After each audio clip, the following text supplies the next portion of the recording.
Hello students, जैसा कि आपको पता ही होगा, इस बार पॉल के सिलेबस में एक बहुत बड़ा बदलाव हुआ है।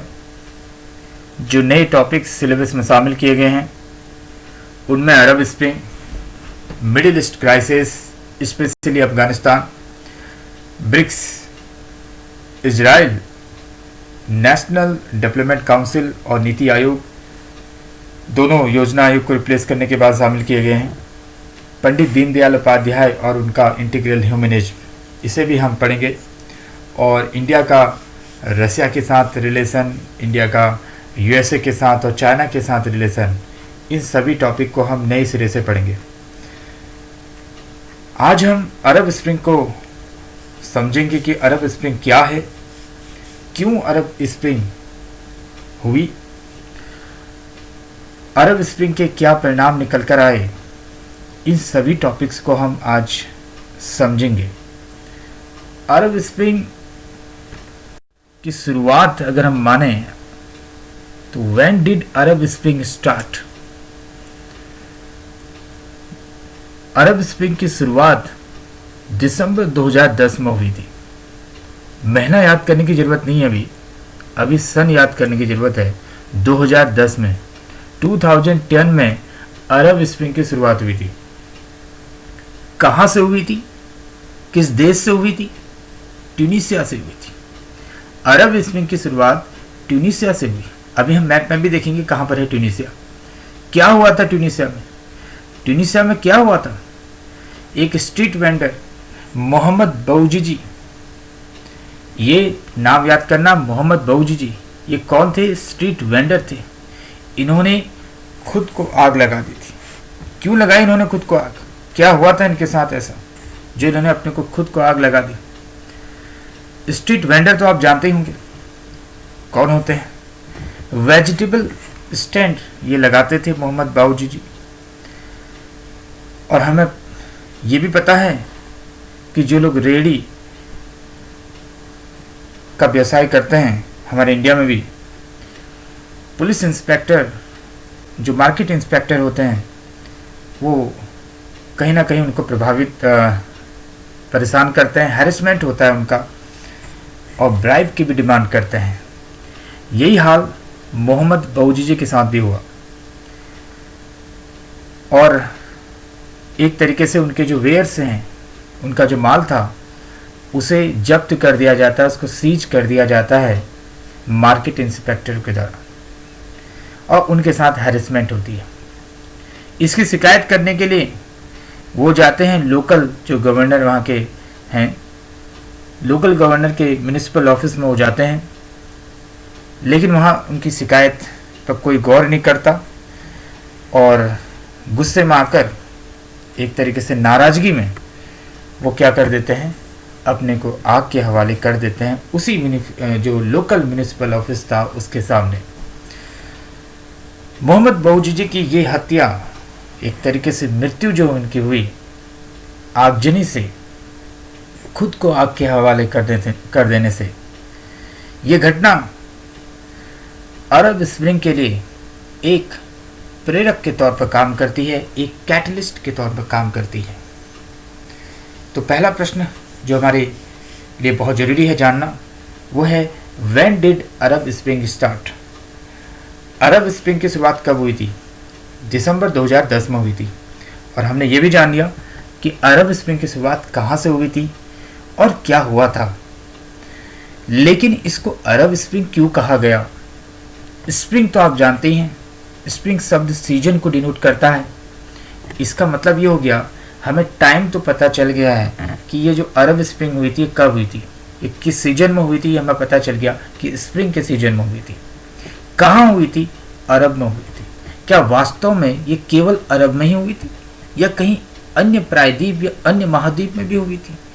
ये हम आगे जानेंगे। लेकिन इतना जान लेते हैं फिलहाल कि अरब स्प्रिंग की शुरुआत कहाँ से हुई थी? ट्यूनीशिया से हुई थी। ट्यूनीशिया किस महाद्वीप में है? ट्यूनीशिया अफ्रीका महाद्वीप में है। तो यहाँ से हमें पता चल गया कि भले ही अरब स्प्रिंग का नाम अरब स्प्रिंग है, अरब से यहाँ पर डिनोट किया गया है, परंतु शुरुआत तो अफ्रीका के एक देश से हुई थी। ट्यूनीसिया में ये क्रांति हुई, इसे अरब क्रांति नहीं कहा जाता, इसे अरब स्प्रिंग नहीं कहा जाता, इसे जैस्मिन रेवोल्यूशन कहा जाता है। पर्टिकुलरली हम ट्यूनीसिया की रेवोल्यूशन की बात कर रहे हैं। क्या हुआ था वहां, ये अभी हमने देख लिया। मोहम्मद बाऊजी की मृत्यु के बाद वहां के लोगों का क्रोध सड़कों पर उतरता है, अपनी सरकार के खिलाफ आवाज उठाता है। सरकार, वो सरकार जो तानाशाही थी, ऑथोरिटेरियन थी, करप्शन का शिकार थी, गरीबी का कारण थी, पॉलिटिकल रिप्रेशन को बढ़ावा देती थी, ऐसी गवर्नमेंट के खिलाफ ट्यूनीसिया में प्रोटेस्ट शुरू हो जाते हैं, अपराइजिंग शुरू हो जाती है। और वहाँ के जो प्रेसिडेंट थे उन्हें फिर इस विद्रोह के दबाव में आकर अपना पद त्याग देना पड़ता है। प्रेसिडेंट का नाम बेन अली करके याद करना, जिन अल अबिदीन बेन अली है, तो आप बेन अली करके याद करना। जैन 2011 में इन्होंने अपना पद त्याग कर दिया, स्टेप डाउन कर लिया था। इसी सक्सेस को कहा जाता है जैस्मिन रेवोल्यूशन। याद रखें, जैस्मिन रेवोल्यूशन ट्यूनीसिया की रेवोल्यूशन को डिटेक्ट कर रहा है। लेकिन ट्यूनीसिया में ये जो रेवोल्यूशन हुआ, ये अपराइजिंग हुई, ये ग्रेजुअली उसके पड़ोसी देशों में भी फैल गई। पड़ोसी देश में कौन कौन आते हैं अभी हम मैप में देखेंगे, धीरे धीरे आगे हम बढ़ते रहेंगे तो पता चल जाएगा हमें। लीबिया उसका पड़ोसी देश है, लेकिन उससे और दूर मिस्र में, इजिप्ट में हमें अरब स्प्रिंग का प्रभाव भी देखने को मिलता है। वहाँ भी उसका अरब स्प्रिंग का प्रभाव देखने को मिलता है। ऐसा क्यों, जरा समझते हैं। जब बेन अली ने पद त्याग कर दिया था जनवरी 2011 में, 2011 में, तो तब वे चले गए थे इजिप्ट में। और इजिप्ट में उस समय थी होस्नी मुबारक की सरकार, वो भी एक ऑथोरिटेरियन गवर्नमेंट थी। और वहाँ भी हालत ऐसी थे जैसे कि लीबिया में, जैसे कि ट्यूनीसिया में। और मौका मिल जाता है वहाँ की लोगों को भी, वहाँ की जनता को भी होस्नी मुबारक के खिलाफ प्रोटेस्ट करने का। और वहाँ के तहरीर स्क्वायर में फर्स्ट कोऑर्डिनेटेड मास प्रोटेस्ट होता है जनवरी 2011 में।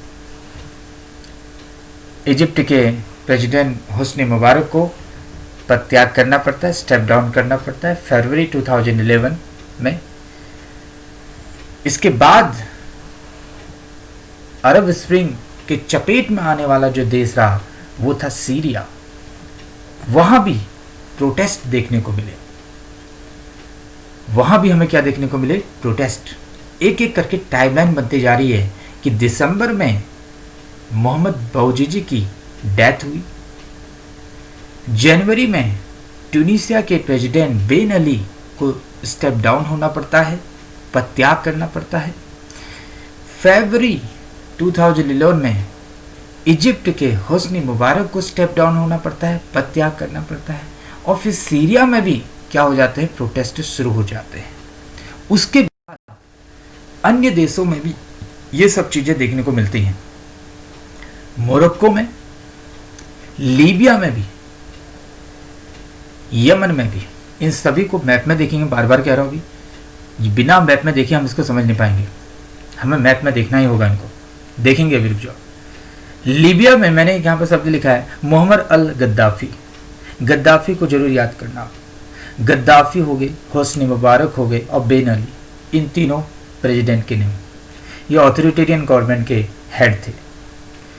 गद्दाफी की डेथ बहुत ही, एक तरीके से गद्दाफी जो सबसे लंबे समय तक तानाशाह रहने वाला, एक सबसे लंबे समय तक शासन करने वाला तानाशाह था गद्दाफी। एक सैन्य कार्रवाई में इसको मार दिया जाता है। किसको? गद्दाफी को। यमन में भी हमें अरब स्प्रिंग का प्रभाव देखने को मिलता है, वहाँ भी सरकार के खिलाफ प्रोटेस्ट होते हैं। तो इन सब चीज़ों से हम समझ क्या रहे हैं, क्या है अरब स्प्रिंग?